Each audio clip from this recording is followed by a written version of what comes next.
Achievements.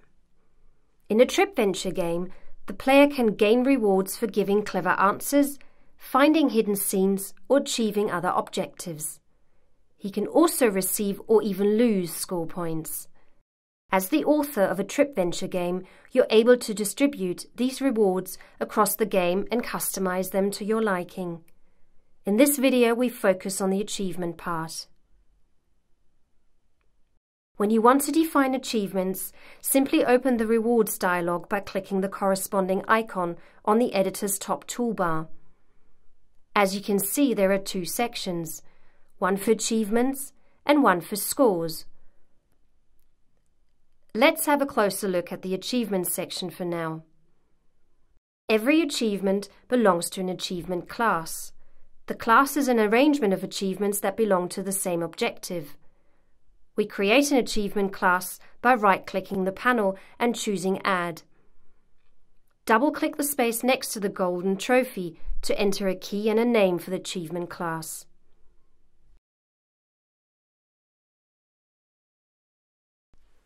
By highlighting and then right-clicking the class, we create the first achievement for the class.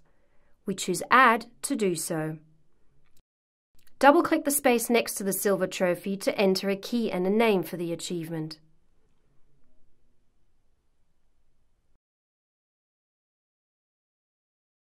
Click the disk icon to save the changes made to the rewards.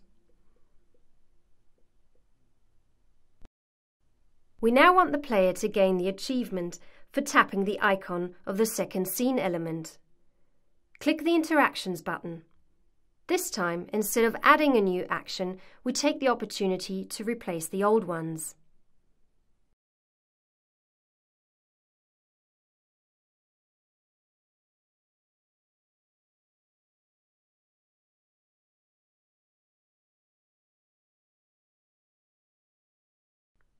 Let's test it. We enter the first scene element and complete the small dialogue with the priest to activate the second scene element.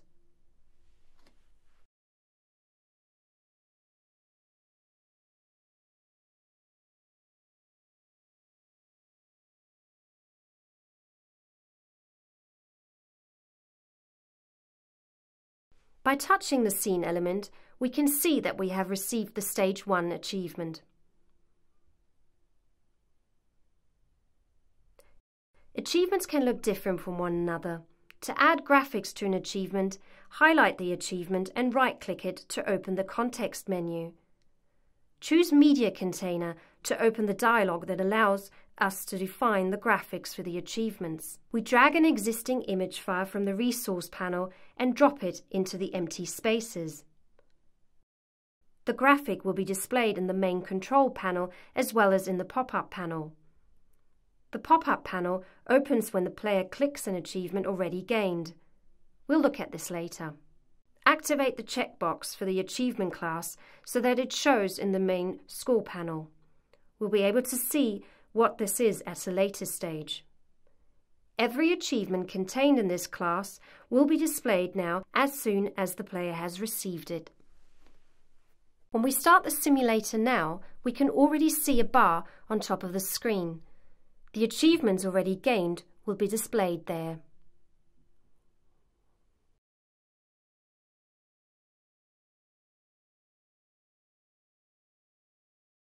When we click the achievement icon, some information will pop up. You can see that we still need to complete some messages.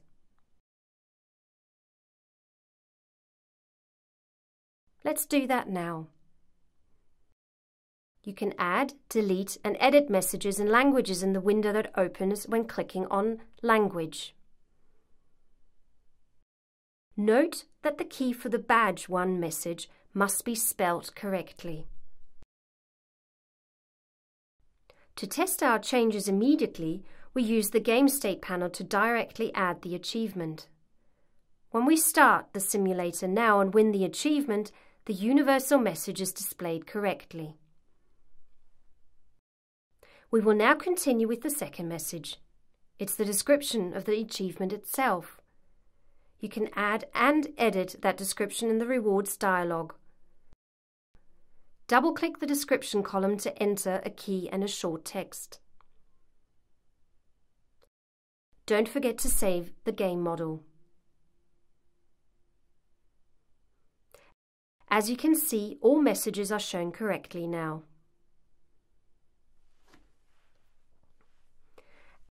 An achievement class can contain more than one achievement. To add another one, remember to highlight the achievement class before you do the right-click, as otherwise you would create a new class. To delete a class or achievement, you have to highlight it again. We create the second achievement and enter a key, a name and its description.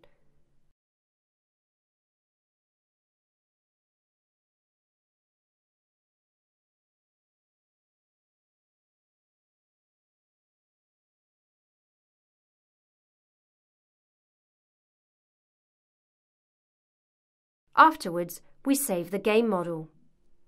We change the interactions for scene element 2.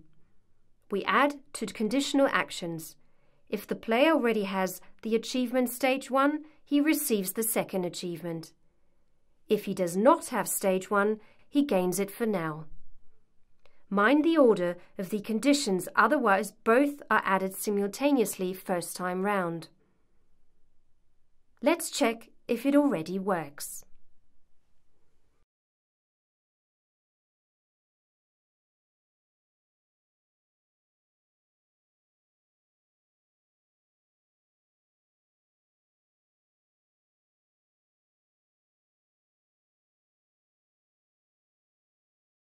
Have a look at the game state panel again. Both achievements are listed now. We tap the scene icon for the first time and receive the stage 1 achievement. Tapping the icon once more will not really work. We don't receive the stage 2 achievement, although the correct action was called. Let's have a closer look at the properties of an achievement class to understand why.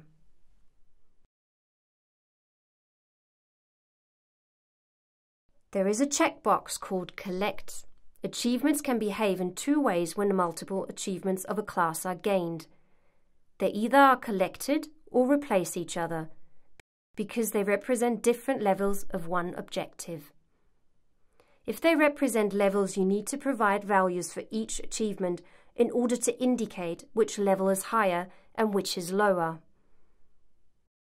We start the simulator again and test if we can gain both achievements now.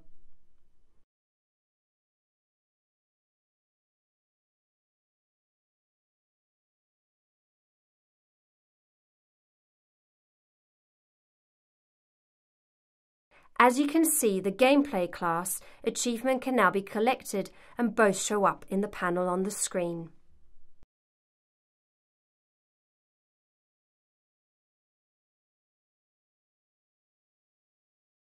One more thing, you have the option to hide the score panel.